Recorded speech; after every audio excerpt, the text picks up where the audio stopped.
عملنا اللانشون في البيت 100% لحمه و100% فراخ. لا مؤاخذه، احسن من اجدعها مصنع بيعمل لانشون.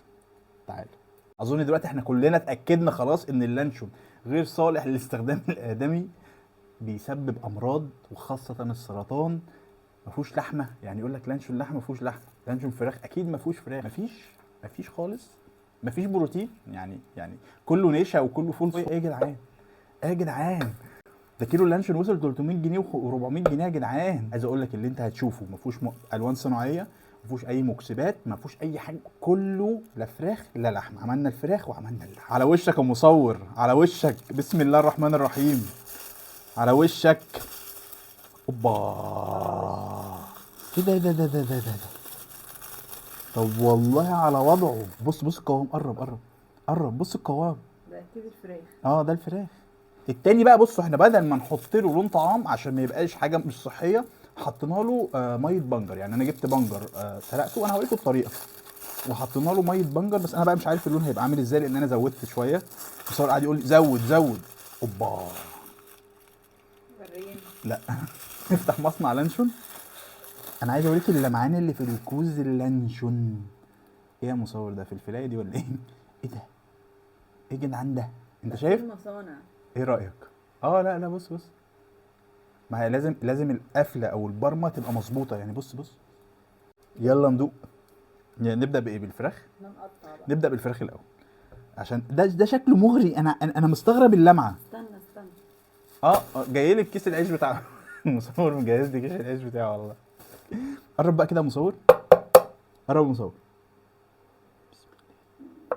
اوبا، انت شايف التقطيع ده؟ انا بقطع رفيع قوي. ولا تقول لي بقى اي وصفه على السوشيال ميديا، فكك من اي حاجه. لا استنى، عشان انا كان بيمسكوه بيتنوه كده بيتقطم، فلو ما اتقطمش. الدقيق مظبوط. ندوق ده ولا دقيق ولا جبنه ولا الجو ده فراخ او لحمه صافي.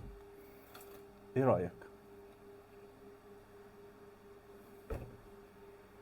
بسم الله الرحمن الرحيم. قرب كده مصور برضو، بس تحس ده انشف شويه، ممكن عشان اللحمه بقى. بس انت شايف انا مقطع رفع ايه مصور؟ ايه ده في ايه؟ ايه ده؟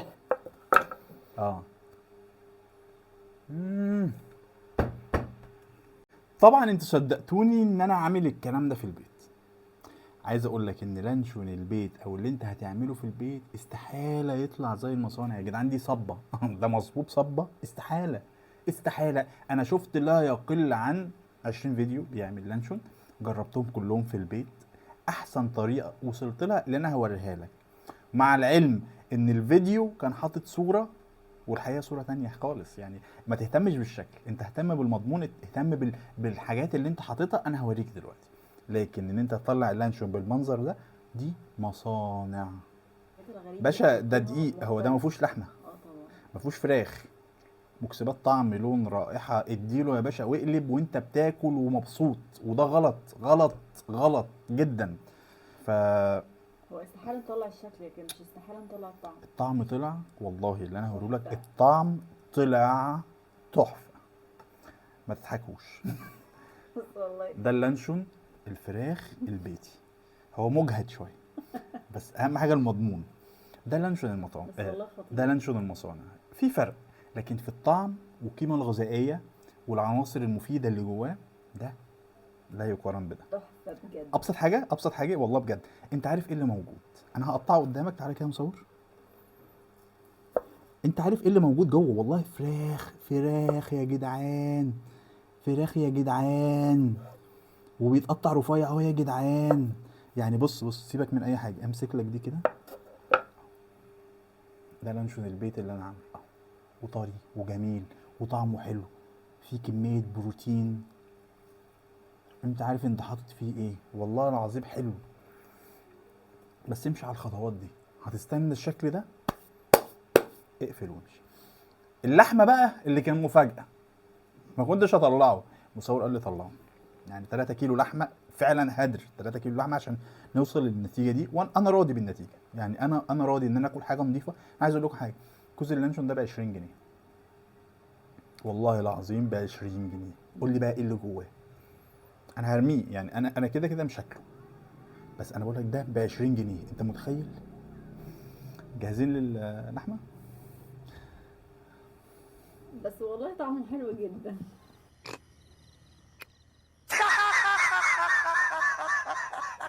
انا معرف والله العظيم، انا ما اعرفش هو عمل كده ازاي، مع ان يعني الفيديو اللي انا شفته هو ورانا حاجه تانية.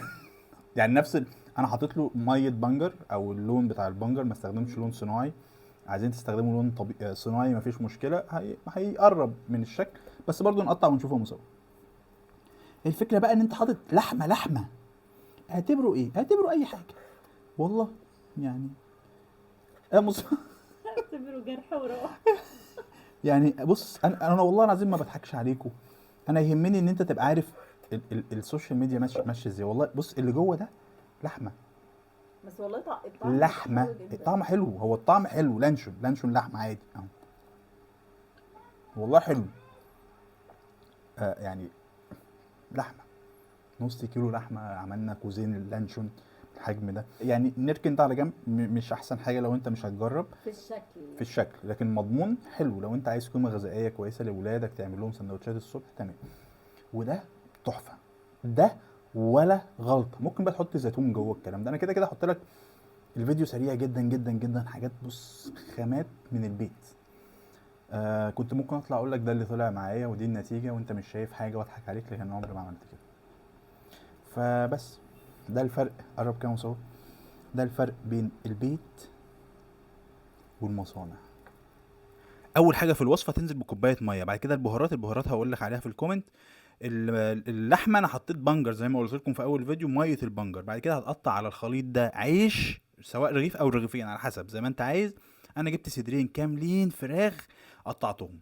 بالنسبه للحمه جبت نص كيلو، يعني على الكميه اللي احنا ماشيين عليها هتبقى نص كيلو. هتقطع الفراخ مكعبات. اللحمه اهم حاجه تبقى متلجه. بعد كده العيش بعد ما سيبناه شويه في الخليط اللي احنا عملناه هيتضرب في الكبه، وبعد كده ننزل بقطع الفراخ.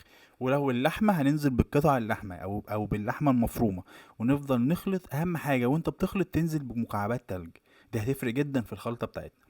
بعد كده هنجيب كيس حراري، او لو عندك ستريتش زي ما انت عايز. انا جبت كيس حراري قطعته فتحته من ناحيتين ونزلت بالخليط. بص بقى على الخليط، ركز كويس، ده القوام اللي احنا عايزينه. افضل اخلط فيها لحد ما تبقى ناعمه خالص، تمام. لان انا بتهيألي في اللحمه كانت عايزه خليط زياده. ونسيت اقول لك حاجه، لازم تنزل بربع كوبايه زيت بحيث ان الدنيا ما تلزقش منك. فدي خطوه مهمه جدا. هتفضل تلف بعد كده تك تك تك، لف، اربط يا باشا من اليمين واربط يا باشا من الشمال. فخلي بالك، انا استخدمت اكياس صغيره، ممكن المره الجايه نستخدم اكياس كبيره. يعني انا مش عارف، انا حاسس ان الدنيا لذيذه بالنسبه لي، الطعم حلو. يعني اهم حاجه بالنسبه لي الطعم احسن من الشكل. بس عايز اقول لك ان السوشيال ميديا كلها بتضحك على بعض. المهم نجيب الفويل، هنلفه بالفويل، وبعد كده تغلي ميه. اهم حاجه الميه تبقى بتغلي، وتحط الخليط بتاعنا او الكوز بتاعنا ده لمده ساعه، وتسيبه في التلاجة 24 ساعه، وتاكل الف هنا وشفا. حافظ على صحتك يا باشا. مكونات طبيعيه، فراخ صدور. انا رغيت كتير قوي يا مصور، هات لنا بقى فين وكده عشان نقزقز. اشوفكم فيديو جديد. كان معاكم حسام حسن اللي بيجرب الاماكن كعميل مش كفود بلوجر. وهل لانشون البيت زي لانشون المتصانع؟ لانشون البيت اجمد وافضل وانضف واعلى قيمه غذائيه من لانشون ده. ما فيهوش قيمه غذائيه، ده شويه خليط كده على بعض يا باشا وخد. وخاصه فول الصويا، يعني الطريقه دي ممكن تستخدم فيها فول صويا بدل العيش، يعني هتشوفوا. فانا ما استخدمش فول صويا لان هو كتره مش حلو، وخاصه على الرجال. السلام عليكم ورحمه الله.